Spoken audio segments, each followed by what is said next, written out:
Sedang viral di media sosial, anak artis kenamaan tercebur di kasus obat-obat terlarang. Kali ini putra pedangdut kondang Lilis Carlina inisial RD ditangkap polisi pada Minggu 12 Maret 2023. RD ditangkap oleh jajaran Satuan Reserse Narkoba Polres Purwakarta atas dugaan pengedaran obat-obat terlarang.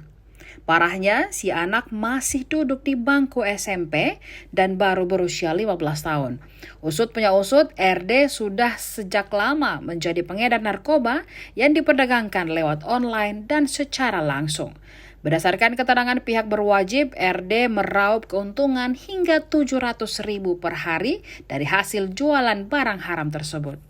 Kapolres Purwakarta AKBP Edward Zulkarnain mengatakan penangkapan RD merupakan hasil laporan dari masyarakat. Edward mengaku miris melihat bocah SMP sudah menjadi pengedar narkoba. Dari hasil penggeledahan, polisi berhasil mengamankan ribuan obat terlarang. Obat terlarang dibelinya secara online, kemudian dijual kepada pembeli secara daring dan langsung.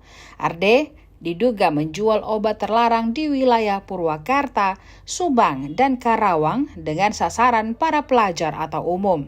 Setelah penangkapan RD, polisi berhasil meringkus satu lagi pelaku inisial I, 26 tahun, sebagai pengedar narkoba golongan 1 jenis sabu. Atas perbuatannya, RD terancam pidana paling lama 10 tahun penjara, sementara I terancam kurungan maksimal 15 tahun penjara.